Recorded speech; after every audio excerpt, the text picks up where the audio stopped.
So let's be honest, every business right now is asking the same question. How do we make AI work for us? The possibilities are endless, but here's the problem. Guessing is too risky. You can't just experiment with your business operations and hope it works out. But sitting on the sidelines, that's not an option either, because one thing is almost certain. Your competitors are already making their move. No more waiting. With NetSuite by Oracle, you can put AI to work today and do it the right way.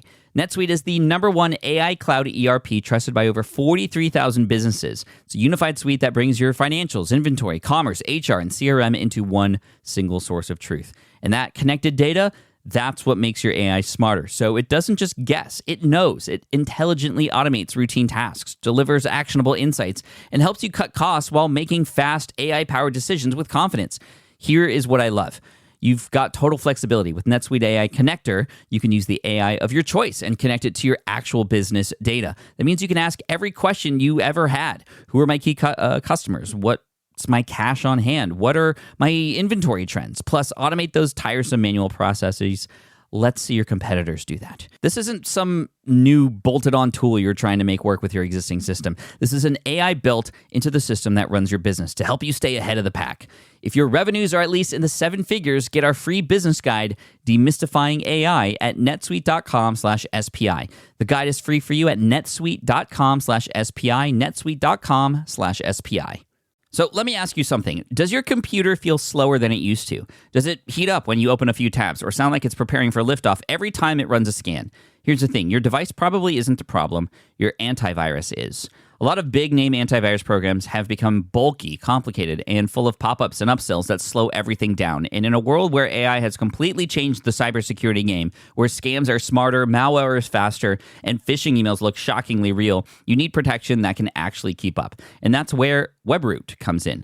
WebRoot Essentials scans 6 times faster and takes up 33 times less space than the average competitor. It ranks #1 in performance compared to Norton and McAfee, and WebRoot Total Protection gives you antivirus, identity monitoring, privacy protection, and cloud backup, all in one simple, hassle-free subscription. And here's what I love about it. WebRoot keeps you protected online while staying completely out of your way. No slowdowns, no pop-ups, no drama, just powerful protection running quietly in the background while you get on with your life. Unlike free antivirus tools or older security programs, WebRoot is built to counter modern AI-driven attacks. It's fast, lightweight, and designed to spot threats before they even reach you. And right now, WebRoot is offering listeners of this show an exclusive 60% off. Visit webroot.com/SMART to learn more. Live a better digital life with WebRoot.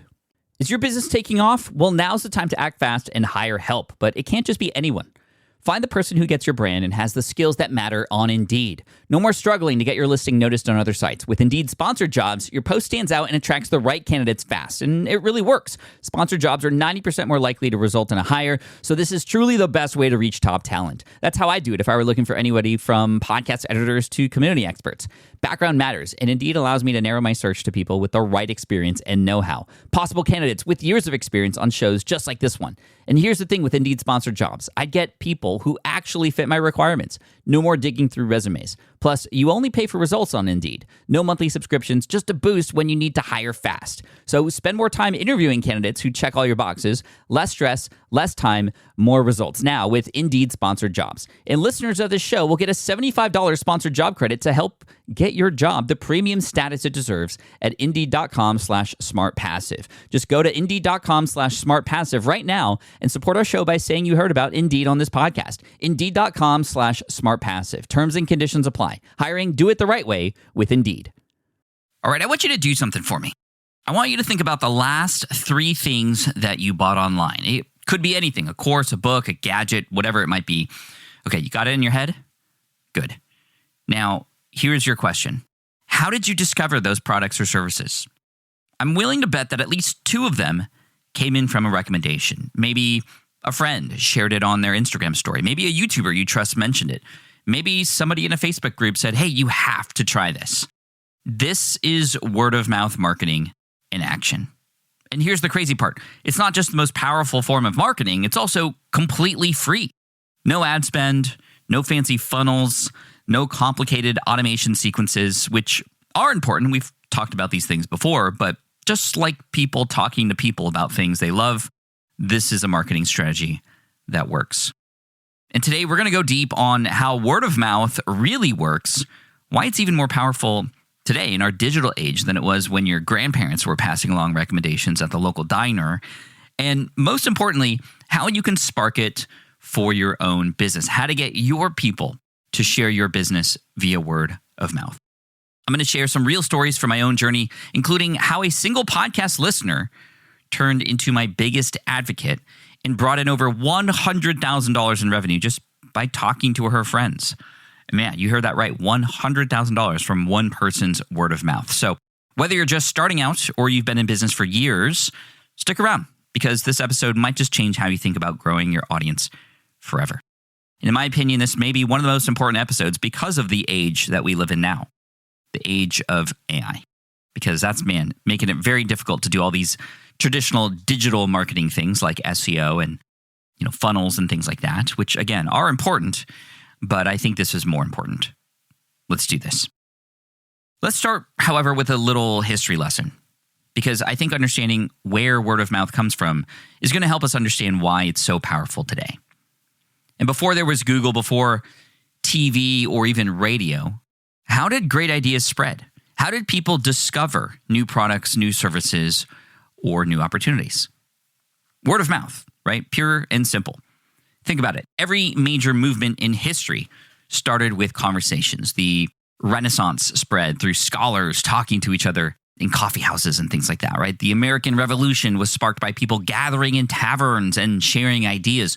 Even the early days of the internet were built on word of mouth. People telling their friends about this cool new thing called email. Or when I was going to college, this new cool thing called Facebook. And it was very exclusive and everybody talked about it. And that's how we all understood it. And here's what's fascinating. Even though we live in this hyper-connected digital world where we are constantly being bombarded with thousands of marketing messages literally every day, word of mouth is still the most trusted form of marketing. Nielsen research shows that 92% of consumers trust recommendations from people they know over any other form of advertising. 92%. That's huge. Yet we continually get fed all kinds of advertising every single day. So let me put this in perspective. If I run a Facebook ad, for example, maybe 5 to 10% of people who will see it will trust it enough to click. Not to mention then go to a sales page and trust that enough to click to a checkout process and then trust that enough to then actually make a sale. But if your friend recommends something to you, you're going to at least check it out, right? Now, I experienced this firsthand when I started my Pokemon YouTube channel, Deep Pocket Monster. Now, I wasn't trying to build a business. I was just sharing my passion for collecting cards. I was opening packs, doing this with my family and some friends and talking about the hobby, sharing what I was learning as I was going, and I was just having fun with it. But then something magical started happening. People began talking about the channel online, in their own channels, on groups, on Facebook, on LinkedIn, on Reddit. They shared my videos in Discord servers. Parents would tell other parents about this family-friendly Pokemon content that their kids loved watching. And then they were hooked and would tell their friends as well. And I've never, ever paid for a single ad. I never did any influencer partnerships back in the day. I never even asked people to share my videos.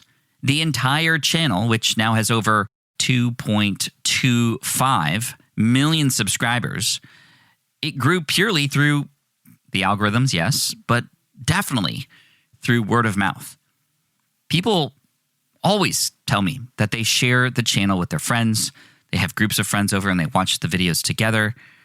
And this word of mouth marketing, even though it's in the digital world, even though it's on the algorithmic platform of YouTube, we've gotten people excited. We've gotten people to want to share this content with others. They can't help but do so. And that's the power of what we are talking about today. When you create something that's genuinely entertaining, genuinely helps people, genuinely adds value to their lives, they become your marketing team without you even asking. This is the core of the message inside of my book, Superfans. Now, let's dig in a little bit deeper on the why. Why is word of mouth so powerful? I think there's 3 main reasons. First, it's trusted, right? When your friend recommends something, there's no ulterior motive. There's no getting paid. There's not anything. They're not trying to sell you anything and get paid for it. I mean, there is affiliate marketing, and that can be done in a genuine manner as well. But most of the time, people are genuinely believing it will help or entertain you or at least solve a problem that you have. Second, inherently, it's targeted. because your friend knows you. They understand your problems, your interests, your situation. You're probably friends because you have some stuff in common already. And their recommendation is naturally relevant to your life. And third, it's emotional. When someone shares something with you, they're not just sharing information, they're sharing an experience. There's context there. There's a feeling, a maybe even transformation that they've had that they want to pass forward. They're saying, hey, this made me feel something, and I think it might make you feel something too. Now, the internet didn't change the fundamental principles of word of mouth, but man, it kind of like gave it rocket fuel, right? You know, before the internet, if you had great experiences at a restaurant, you might tell 5 to 10 people around you. Today, you can post about it on Instagram and reach hundreds of thousands of people almost in an instant. You can leave a review on Yelp that stays on there forever. You can make a TikTok video that goes viral and reaches millions of people. But here's what most people seem to miss. The internet also made word of mouth more complex. It's not just about one person telling another person anymore. It's about creating content that is so valuable, so, in the words of Seth Godin, remarkable, that people feel compelled to share it with their networks. So let me share you a story that perfectly illustrates this. A few years ago, I got an email from a woman named Jennifer, and she's been listening to the podcast for, less than a year, actually. And then she joined SPI Pro, our community. It's no longer known as SPI Pro, but this is when we launched it back in 2020. We launched SPI Pro in 2020. We were going to launch it in 2021, but we fast forwarded that because of COVID, because people were craving connection. Anyway, that's a different story. Anyway, she'd been listening to the podcast for a while, joined SPI Pro, and that was our premium membership. Today, it's just the SPI community with the Superfan system embedded inside of it. But Jennifer didn't just join quietly and consume the content. She was so excited about the value that she was getting inside of this that she started talking about it everywhere. She mentioned it in her mastermind group. She shared screenshots of helpful advice inside of the Facebook group that she owned and even groups that she was a part of. She even brought it up at local networking meetups that she was a part of. The crazy thing was I didn't know any of this was happening at the time, but over the next year, I started getting emails from members, new members, who mentioned Jennifer. Hey, Jennifer told me about SPI Pro. Jennifer. Like, I didn't know she was this, quote, influencer. And in her eyes, she wasn't an influencer, but in a way, we all are influencers. And that's the beauty of this. Any one person that you connect with has their own ring of potential influence. And if you offer something of value, something that maybe they were looking for that they hadn't found yet until they found you, something that is entertaining enough that resonates with their circles as well, that's how word of mouth can spread. And by the end of that year, I remember I could trace at least, 10 to 15 new SPI Pro members directly back to Jennifer's recommendations. And with our pricing at the time, and some of those people are even still in the community now, that's well over $100,000 in revenue from one person's word of mouth. This happened back in the architecture days. You might remember the story in Superfans. Somebody who was a student of mine or who purchased my ebook study guide, who then shared that guide with every single person in her firm and made sure that they purchased my guide. And she didn't just share it and gave it to them. She made sure that everybody else in her firm purchased my guide as well. That one person ended up turning into dozens of sales. The crazy part is I didn't ask any of these people to do this. I never paid them, although I did send them thank you cards and also some cookies, but I never knew it was happening until people started mentioning it. That is crazy. That is the power of word of mouth in the digital age. One person's enthusiasm can create a ripple effect, and it might not be so obvious at the time. Sometimes it is, right? One person finds you and they happen to have a large following and they share it and boom. And that is, of course, like a holy grail when that happens. But you create great content, you show up consistently, you build relationships until that happens naturally, right? You don't want to try to manufacture this. You show up and you make it an inevitable. So if you've been following me for a while, you know that I've built a lot of websites over the years, from my very first site back in 2008 to Smart Passive Income, Deep Pocket Monster, and everything in between. And one thing that's always been a headache, making updates. And you know how it goes. You have a great idea for a new landing page, or you want to test a different headline, and suddenly you're either wrestling with some complicated platform or waiting days for someone else to make it happen. And it kills your momentum, and honestly, it kills opportunities too. Because here's the thing. Your website is the one touch point every single customer has with your brand. It should be working for you, not against you. And that's exactly the problem Framer solves. Framer is a no-code website builder that gives your team the power to design, publish, and manage your entire site without relying on engineers. Real-time collaboration, a robust CMS built for SEO, advanced analytics with A/B testing, and enterprise-grade hosting and security all built in. Companies like Perplexity and Miro use Framer because changes go live in seconds. Literally, one click and you're published. No tickets, no waiting, no bottlenecks. Whether you're a startup testing your first landing pages or an established business ready to migrate your full .com, Framer makes it possible to move at the speed of your ideas, not the speed of your dev queue. If simple updates to your website feel harder than they should, you're leaving opportunity on the table. Learn how you can get more out of your .com from a Framer specialist or get started building for free today at framer.com/SPI for 30% off a Framer Pro annual plan. That's framer.com/SPI for 30% off. Framer.com/SPI. Rules and restrictions may apply. Here's one of the biggest lessons I've learned building multiple businesses. The fastest growing businesses aren't doing more, they're delegating smarter. And I know that's easier said than done because finding the right person at the right time with the right skills, that's where most business owners get stuck. That's exactly why I love Upwork. Upwork is a one-stop platform to find, hire, and pay expert freelancers across web and software development, data and analytics, marketing, business operations, and more.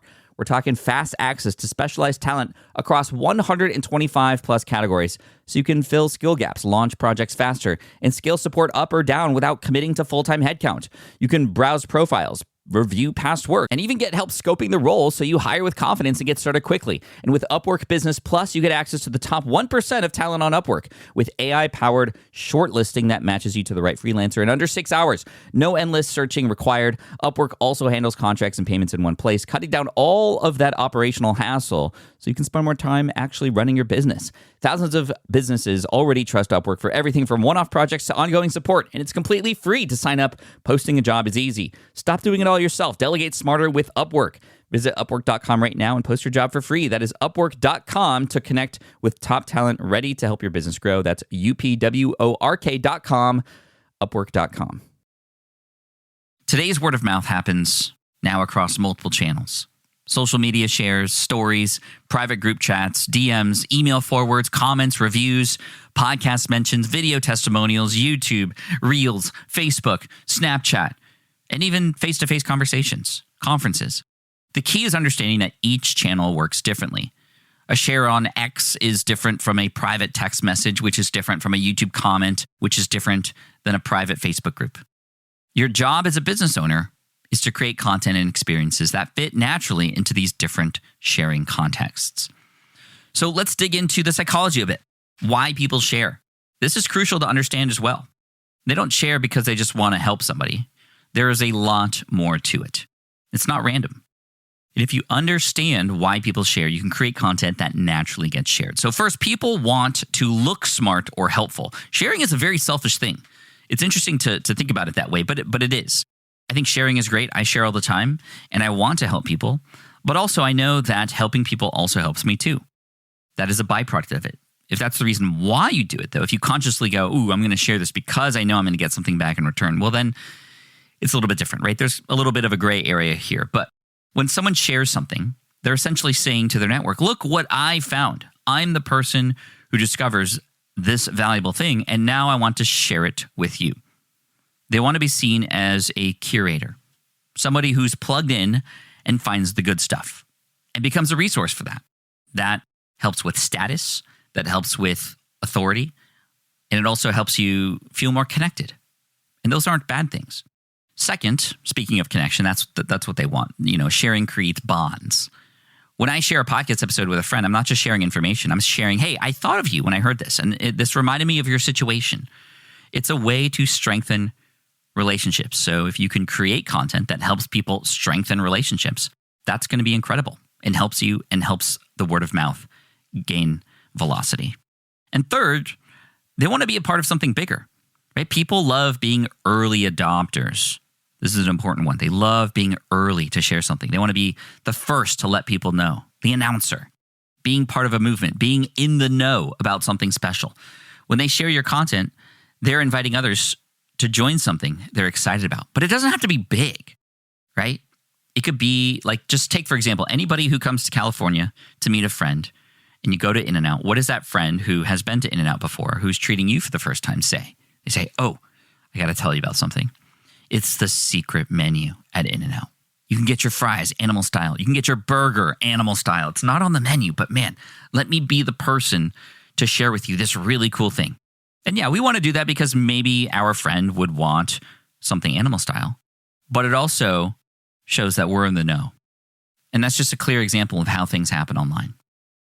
Now, the secret sauce, so to speak, is that people only share things that make them feel something. And I learned this lesson the hard way early in my business. I was creating what I thought was valuable content, right? Tons of lists of tips and strategies and how-tos. It was great information, but it really wasn't getting shared much. It was informative, but it wasn't really emotional. And then I started sharing some more personal stories. I talked about getting laid off from my architecture job and how scared I was. I shared my struggles with imposter syndrome. I opened up about the challenges of balancing business and family, about the time I almost quit because a hater was attacking me online, the time that my wife and I got pregnant without any health insurance. And what was crazy was people started to share those stories a lot. Why? Well, because these stories made them feel something. They could relate. They saw themselves in my struggles and in my victories. And they thought, hey, if Pat can overcome this, maybe I can too. And that's exactly what happened. The most shared piece of content I've ever created wasn't a how-to guide or strategy post. It was actually a vulnerable story that I captured on a podcast episode. Episode 122 of the SPI podcast here with Shane and Jocelyn Sams. My absolute most shared and listened to piece of content. Why? Well, it's interesting because I've interviewed other people like Tim Ferriss and Gary Vaynerchuk, and those episodes with big name celebrities on the show combined don't add up to the number of listens and shares on Shane and Jocelyn's story, Shane and Jocelyn Sams, who I will be forever grateful for because them opening up and sharing their story about being teachers in the Midwest and feeling so trapped, and actually having a story that I shared in my book, Lean Learning, where Shane found that a person at a daycare was abusing the kids and scaring the kids, yet his job was not allowing him to go out and help. It really made them investigate the idea of working for themselves and building a business. And then they told that story and they became millionaires. That was a very shareable story. So what makes a piece of content shareable? I've identified 5 key elements over the number of years I've been doing this. So let me share it with you. First, it's remarkable, right? Literally worth making a remark about. It's different, it's unexpected, or surprising in some way. And this is very important because a lot of us are just sharing stuff that has been shared before. We're doing stuff that other people are already doing as well. But what makes it remarkable? Let me list that again. It's different, it's unexpected, or surprising in some way. Second, it's useful. It might solve a problem or answers a question that people have. Some content may have all 5 of these things. Some may just have one, but do it really well. First, it's remarkable. Second, it's useful. Third, it's emotional. It makes people feel something, some level of joy, inspiration, even anger, surprise, whatever it might be. It makes people feel.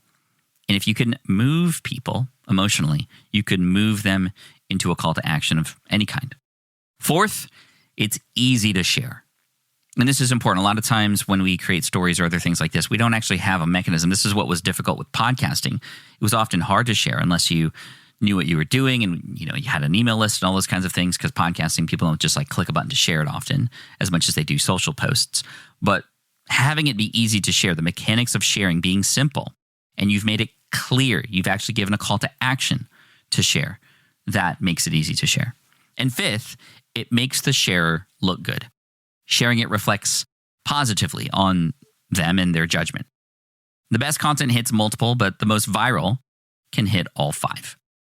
So now let's get practical, right? We've talked about the more psychological level of sharing and word of mouth and what makes content explode, but let's now get a little practical. How do you actually spark word of mouth for your business? I'm going to give you some strategies that I've used and seen work. Strategy number 1, finding those remarkable moments. Now, I don't mean you have to do something crazy or expensive. I mean, you need to exceed expectations in small but meaningful ways. So let me give you an example. when somebody joins our community at SPI, right, you don't just get access to the content. You're kind of left on your own. You'll see an onboarding process. You feel welcomed. You feel connection. You get information to share where to go to find people and see more immediately why you belong. It's the equivalent of if you were ever a freshman in the dorms and in college and you go in there, how scary that can be because you're coming from an outside place and there are people there and it can be scary. But the moment a person welcomes you, maybe an RA or maybe another person who's in the dorm, they welcome you, you immediately start to feel safer. You start to believe that you're in the right place because there are other people like you in there. Here's another example at Card Party, right? These are the live Pokemon events that I host with 8,000 to 10,000 people. We don't just have vendors selling cards. We have a stage show. We have surprise moments. We create opportunities for fun things to happen on stage, right? Games like Price is Right style. And people share those. They love those. They talk about those. In the first 2 card parties, we actually did some group world records, Guinness World Records. So actually everybody who attended those first 2 events could go home and say that they were a Guinness World Record holder. We do big giveaways. There's live entertainment. We take it up a notch and we make it remarkable. People can't help but post about these unexpected experiences because it's so different than other events they've been to. They're pulling out their phones, they're taking videos, sharing stories because we gave them something to talk about. And the key is to think about every touch point in your customer journey and ask, how can we make this moment worth talking about? The next strategy is to make sharing rewarding. And there's a few ways to do that. You could train your audience that when they share, you can thank them for that. And if you're a smaller brand, this is great because you can do that with more people. With a larger brand, it's almost impossible to hit everybody who replies or comments or shares and thank them for that. But if you're small, send a direct message to people who just quickly share your stuff because, man, that can start a really long-term relationship with them. Give people a reason to share that makes them look good. Don't just say, please share this. That's generic and self-serving, right? Instead, say something like, if you know somebody who's struggling to start their podcast, share this with them. It might be exactly what they need to hear today, right? You're not asking people to do you a favor. You're asking them to help others, and that's a much more compelling request.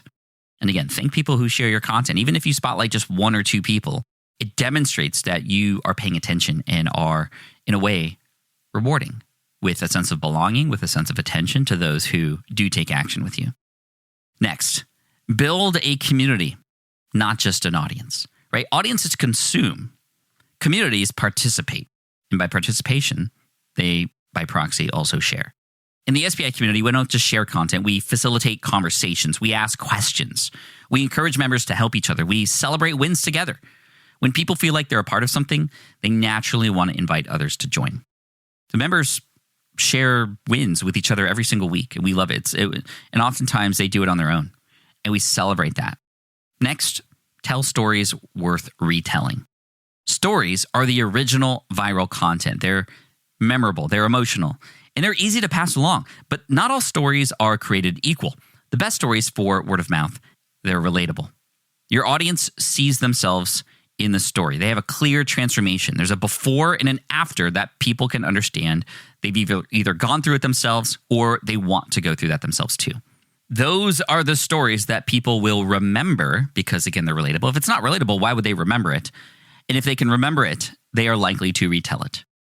Another strategy is to ask for the share, but do it in a right way, right? Don't be afraid to ask for shares, but connect the sharing to value for others. I mentioned this before, but I'm reiterating it here. Try something like, this strategy helped me double my email list in 3 months.